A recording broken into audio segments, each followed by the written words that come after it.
Hi, Theo 1004 at the University of Nottingham, interpreting the New Testament. This is video 2 for your week of learning about Paul. So in the first video we talked about Paul, the basics, but then we hinted that we would get into something a bit more in depth in a second video, and that's this video. And what we're going to talk about is called The New Perspective on Paul, and part B of that is the radical new perspective on Paul. And I'm joined again by Dr. Matthew Anderson of Concordia University in Montreal, and also Honorary Research Associate at University of Nottingham in the Department of Theology and Religious Studies. And he did his PhD on Pauline studies and Pauline theology, so I figured I would make use of him since he happens to be my quarantine buddy. So here we are. I'm going to begin by reading something that's on one of your slides for your Intro to Paul slides. And it's the slide that's called Paul's Little Quirk. And it's taken from your textbook by Bart Ehrman. And it says, Jesus was a Jewish Messiah sent by the Jewish God to Jewish people in fulfillment of Jewish scriptures. Jesus himself had followed Jewish customs, gathered Jewish disciples, interpreted Jewish Torah, tried to reform the Jewish temple, and the movement he founded only included Jewish people. People who wanted to follow Jesus had to become Jews first. This seemed fairly obvious to most Christians, but not to Paul. So that's what this slide says, that I call Paul's little quirk. And people's opinions around Paul's relationship to non-Jews, and in fact, Christianity's relationship to Jews, well, that's at the heart of this new movement in Pauline studies that's called the New Perspective. Some scholars believe that we have been interpreting Paul really incorrectly for a long time in a way that has been completely blind to the early Judaism, the Greco-Roman period of Judaism that Paul and Jesus were a part of. So Matthew is going to tell us what this radical new perspective and this new perspective on Paul entail.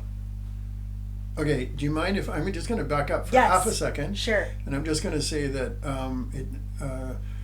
there are a lot of things a person can study when they study Paul. You can study Paul's relationship to the Roman Empire. You can study Paul and mysticism. You can study Paul and the Apocalypse. You can study Paul and the Spirit. You can study all kinds of different things. Paul and women. Paul and women. Yeah, that's right. Absolutely. Paul and slavery. Mm-hmm. All kinds of things. Paul and power in social environments. All kinds of rhetoric. Things. Paul and rhetoric, which is something I'm interested in. Lots of different things to study about Paul.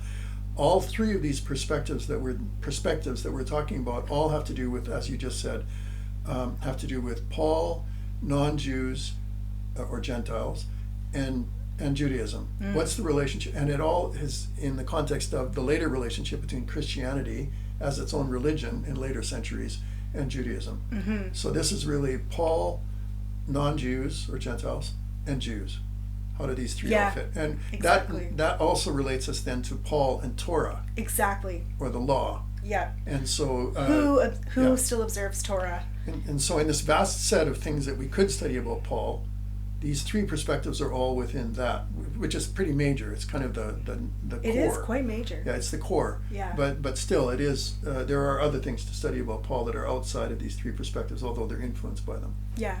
Okay, I just wanted to. That's right. If you have a different view of Paul's relationship to Torah, it changes the whole New Testament. Right. Yeah. It has to do with how we read the Gospels as well. Right. It's really key. So you've probably already done this, but the three perspectives, the traditional perspective. No, this is when they're learning it. They're learning it right now. So there's something called the traditional perspective. Mm-hmm. There's the new perspective. And then there's the radical new perspective, mm-hmm. which is also called the Paul within Judaism school. Yeah. So three different ways of looking at it. And so let's hear that again. So there is the traditional perspective on Paul, the new perspective on Paul, and the Paul within Judaism school, or the radical new perspective on Paul. Right, those three. And It's not in their textbook. okay. The textbook has hit upon these themes, but it hasn't taught them about the radical new perspective. I imagine the next edition of the textbook will, because it updates each time, but the sixth edition that they have doesn't really teach about it. That's why we're doing this video. Great. So the traditional, these three are not strictly speaking historical periods, although they do have historical periods.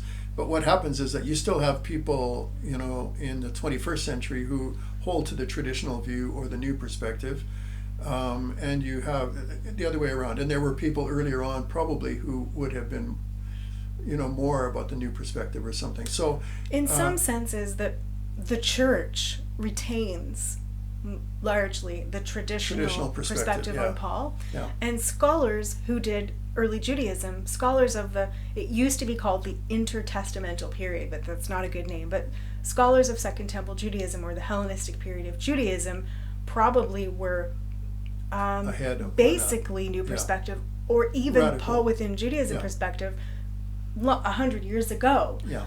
But scholarship has kind of come to the new perspective recently, and in scholarship, when we say recently, we mean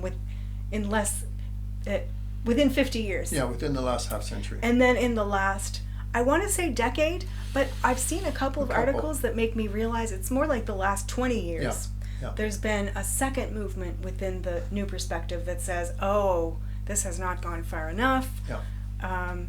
Actually, this is how Paul fits within Yeah.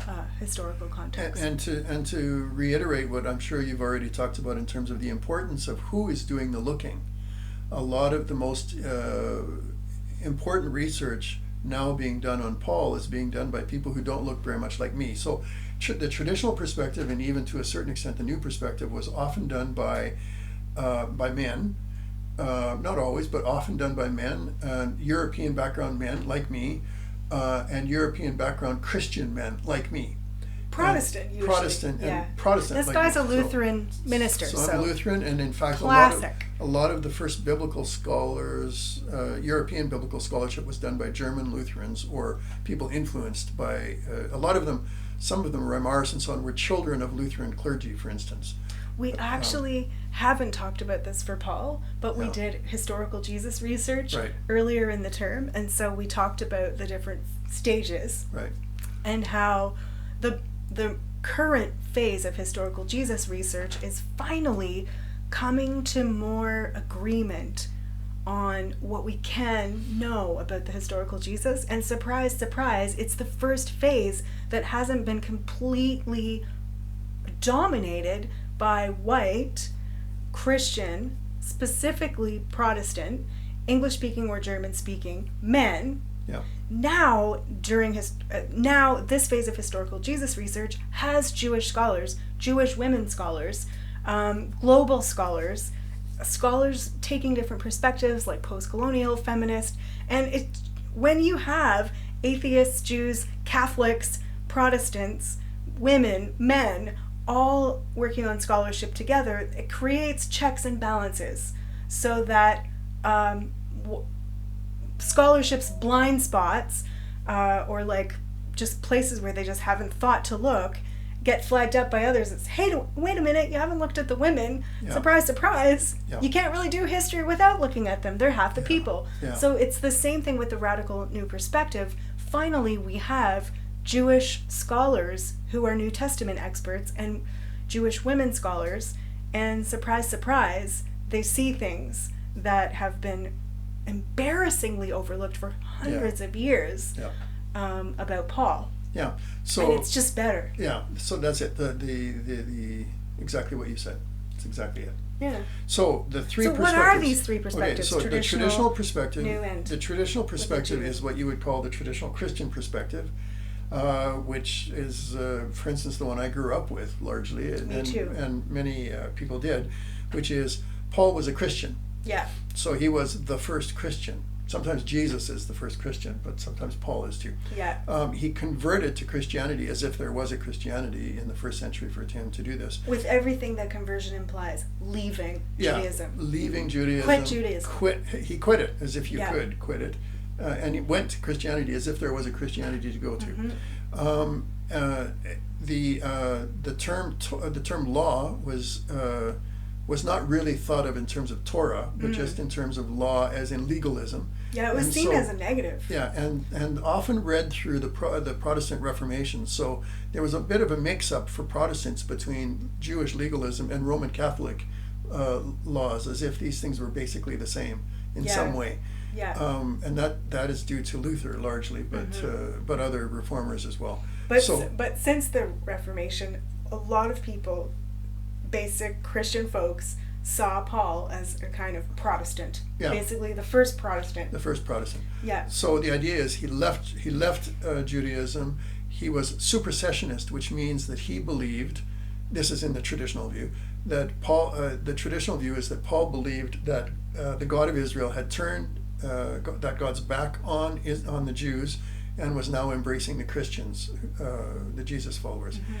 And so this is a traditional perspective, and that Paul's writings are primarily about turning your back on Judaism and then following Christ the Messiah. So the arrival of Christ as Messiah in the traditional perspective basically gets rid of the law. The Torah is done. Yeah. The Torah is there up until Jesus comes along. When Jesus comes along, that's the end of that. And a word that gets used for Paul in that view is universalist. So before Paul, Jews were particular. Yeah. But Jesus came along for everybody, and then Paul understood that Jesus was not just for Jews, but was universal. Yeah, although this is more the new perspective at this point. But what they mean by universal is basically Protestant. In other words, become less Jewish and it's better. Right.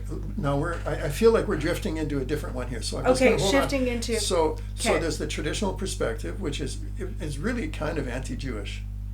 It's not kind of anti-Jewish. Yeah, it really talks about Torah as a negative, and people who observe Torah as like foolish and like taking a path to destruction. It's really negative. Yeah, absolutely. And it has demonstrably led to anti-Jewish attitudes and acts and death. And the terrible history of all of the death, of all of the murder inflicted on Jews by Christians over millennia. Yeah. Yes. So the traditional and Christians who still hold the traditional view struggle with that and come down taking different views of it. Like they say, like, this anti-Semitism is in the New Testament, but we shouldn't perpetuate it. It's not okay to be anti-Semitic. Or some say, tough. The Jews, they snoozed, they lost. They're wrong now, and they're all going to hell. Yeah. That is one road you can take with this, or anything in between. Yeah. But basically, they do think that kind of anti-Torah, anti-ritual, anti-observing laws sentiment is definitely in Paul for everyone. Right. So that's the traditional perspective. So that's the traditional perspective. Most of Christian history has been the traditional perspective. Sometime moving into so now we get the so-called new perspective, and this comes around in the 1970s primarily, and this comes along because, and to be honest, partly after the Holocaust and the Second World War, Christians of conscience looked back and started to go, my God, what have we maybe unwittingly helped support here? Did we help with this? And the answer is yes. Christian theology did, and now the Nazis were not. They didn't base their stuff directly on Christian theology, but Christian theology prepared an awful lot of that horror that was the Holocaust. So a lot of people, Christians of conscience, started to think to themselves, what's going on? How did this happen? Around, the late 60s, the 70s, people like Krister Stendahl, E.P. Sanders, started to go, okay, firstly, the realization Paul was Jewish. He was born, lived, and died. He never converted. He was born, lived, and died Jewish. Part of the reason is just practical. There was no Christianity. You don't convert to something that didn't exist. Christianity was a part. Alongside this comes scholarship on what's called the parting of the ways. Right. And it used to uncritically be thought that, Jesus kind of launched Christianity, Right. and Paul promoted Christianity, and it was just Christianity from the time that Jesus walked around Galilee. Yeah. But then that falls apart when you actually start to do history and look at the evidence and think chronologically, put the evidence in chronological order, and then you start to realize, well, Parting of the Ways scholars realized that there was lots of evidence for Jews being Christians and vice versa, for those communities to be overlapped for hundreds of years into the Common Era. And Daniel Boyarin is famously the latest parter who he amassed evidence for Torah observant, Jesus worshipping Jews/Christians in pretty much the medieval period, the medieval period. And then Adele Reinhardt's, another Parting of the Ways scholar, comes along and says, it's true that we have late examples, but we also have, for example, in the Gospel of John, early examples of splitting. So it's complicated, and she has a great article called something like the Parting of the Ways and the multi-lane highway. Multi-lane highway, isn't it? And so her vision is that if you just look at evidence for whether groups see themselves as separate or see themselves as one, you have both from early on until late, and it seems like it was very messy. But there's definitely not a thing called Christianity that branched off from Judaism in the first century. No. And for many people, not in the first part of the second century. No. So the Parting of the Ways is really important once people started actually looking at the evidence for being more careful about what they called Christian. Then, of course, Paul comes into play, and people started seeing, okay, Paul's not Christian. He's a Jesus-following Jew, but what kind? Does he agree with all the other Jesus followers? No. They're diverse. But if he's Jewish, how could he possibly hate Torah observance? And that's when the new perspective comes in. Right. So you have the new perspective now in the 70s. Christer Stendahl, one of the first, E.P. Sanders. Then come along James Dunn, who coins the term the new perspective. I think Dunn might have coined the Parting of the Ways, too. I'm not sure. He certainly wrote the first big, the magnum opus called The Parting of the Ways. Oh, okay. Yeah, so maybe he did. So James Dunn, who I think calls it the new perspective on Paul. And then also... he's a real creator. Yeah, and N.T. Wright is also a part of that. That's right. So basically the new perspective comes along and it says Paul was Jewish, lived and died Jewish. He was Jewish. There was no Christianity yet. It understands all of that stuff. But new perspective, I mean, it's a wide spectrum of scholars. They don't all agree on on everything. But for the most part, the new perspective still sees... So it doesn't see Christianity as supersessionist in quite the same way as the traditional perspective always did. But there is still a kind of a hint in the new perspective that of what you just finished saying earlier, which is that Christianity, or that the Jesus message put out by Paul was universalist against the parochial, exclusivist, ethnic exclusiveness of Judaism. And so in that sense, if it was you say... open to everyone.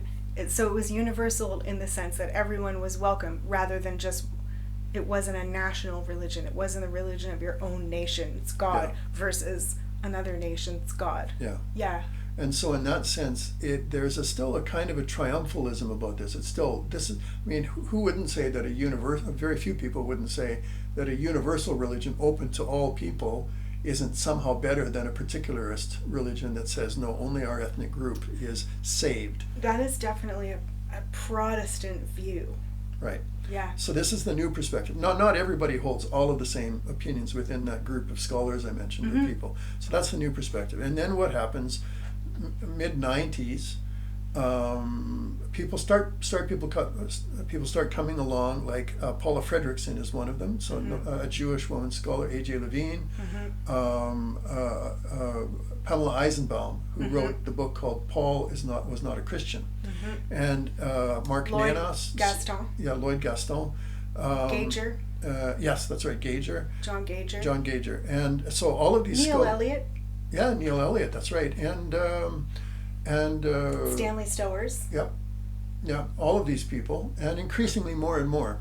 And I find myself within that as well, as do you. So, you Yeah. know, we're part of that in some way as well. Mm-hmm. And this is what was originally called the radical new perspective, to try and demarcate it from the new perspective. So you've got traditional perspective, the new perspective. Paul was Jewish, but still this emphasis on universalism is being kind of, you know, better. Yeah. And then the radical new perspective, which eventually starts calling itself, instead of the radical new perspective, people go, it's called the Paul within Judaism school. Yeah. Because actually that's more of a definition of what it actually is. Yeah. And what it is that not only did Paul, the new perspectives people said, yeah, he maintained himself as a Jew, but maybe did he follow Torah himself? Who knows?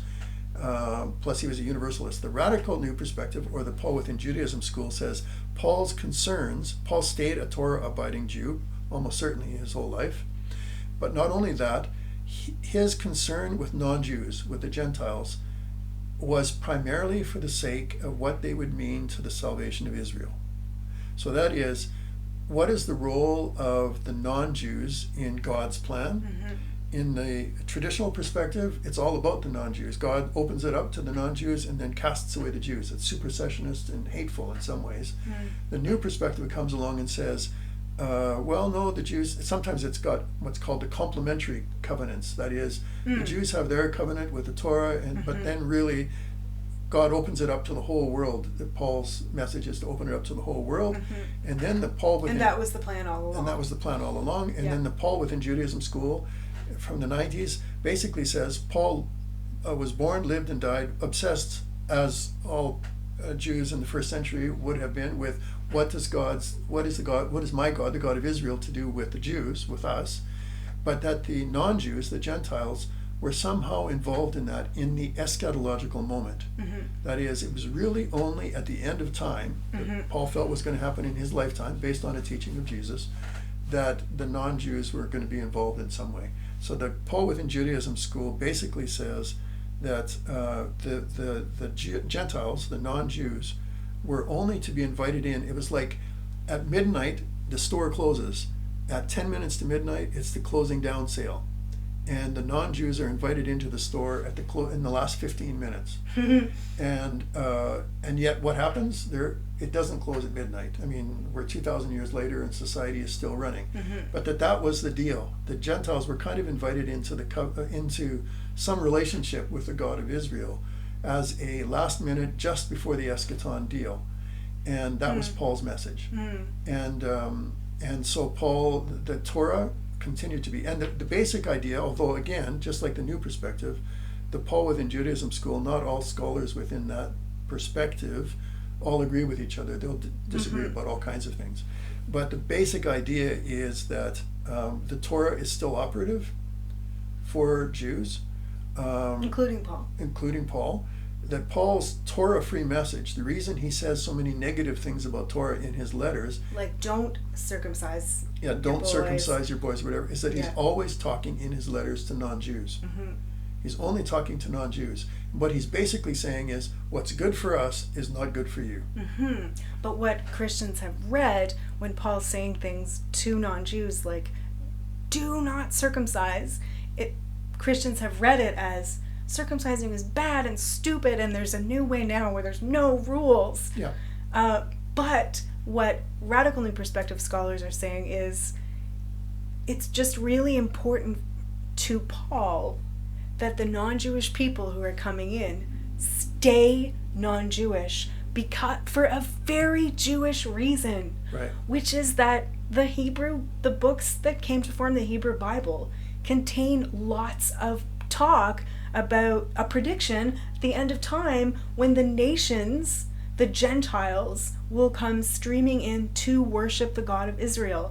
And Paul, like Jesus, was thinking, this is the end, and I want the end, because my God, the God of Israel, is going to dominate rightfully once and for all at the end. And so part of the prediction of what's going to happen at the end is that the nations, the non-Jews, stream to Jerusalem, the Jerusalem temple, and worship the Jewish God. So when the other apostles are going around bringing people into the Jesus movement, those non-Jews are becoming Jews. They're converting. Some are converting, becoming proselytes. it's a Jewish movement. Jesus Yeah. was Jewish. It's a Jewish reading. It's a Jewish reform movement. The other apostles are not actively necessarily seeking out non-Jews, but if they are attracted to the movement, they're becoming Jews. Yeah. But Paul is saying, like, no, you gotta stay non-Jews and still worship our God, because that's gonna trigger the end. Right, and that is what the scriptures said in Isaiah, in Amos, and Zechariah. There are many different strands. All different strands, and yeah. not just in Hebrew Bible texts, but other Yeah, that's Second right. Temple Jewish In texts the talk Sacred about Bible, yeah. the eschatological Gentiles. Yeah. Who will show that it's the end of time, because they will turn That's to right. the God of Israel. Right. And so it's important for Paul that they stay Gentiles, and yet somehow in this way through Jesus turn to Israel's God. Yeah. But he is not, when people read those verses that are like, my gosh, don't circumcise your boys, like, Yeah. don't do this, don't do that, Torah is the way of death, he doesn't mean for himself Yeah. and for his fellow Jews, or at all. He means, don't join up and start observing Torah, stay what you are, because you're an important symbol for me within Judaism, for the end of Jewish salvation history that we've all been hoping for. That's right. Yeah. And those texts often said that the Gentiles would come, the nations would come streaming to Jerusalem, and that they would worship the God of Israel while still maintaining while still being non-Jews, while still being Gentiles, Yeah. and that they would bring treasures with them. And what was Paul doing in his letters, in those 7 undisputed letters? He was taking a collection. He was amassing monies from his non-Jewish assemblies for a trip to Jerusalem. Now, Yeah. that doesn't sound like that prophecy.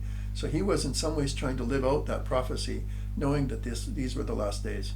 So you've got the traditional perspective, you've got the new perspective, and you've got the Paul within Judaism group. And you and I are both within the Paul within Judaism group. We find ourselves in that perspective. Probably because we immerse ourselves in lots of texts from the time period. Yeah. And can see how it fits. Yeah. If you're only reading, if you're Only a Christian, reading the New you only Testament. read the Bible, Yeah. you only have the New Testament, that provides one slice of all of the evidence of what was happening around Jesus and before Jesus and around Paul. Yeah. But it doesn't, if you're not thinking chronologically, you can lose so much of what Paul was so passionate about, where all that urgency came from. He wasn't like urgent and passionate about Protestants. No. He was urgent and passionate about his circles and his ideology and his own context, which on the one hand, if like lots of students in my class are Christian and sometimes they hear really different things from academics than they hear in church, and they can feel a sense of loss, like, oh, it's not what I thought. But what I tell them is, on the other hand, the more you can, if you really think Paul and Jesus are important, the more you can possibly learn about them. Isn't that better? Like, doesn't that honor them? Yeah, even more. Even more. Yeah. Yeah. So that's it. Those are the 3. Okay. Great. Yeah. You've really touched on a lot of the things that are on their slides, so this is perfect. Great. Thanks a lot. You're welcome.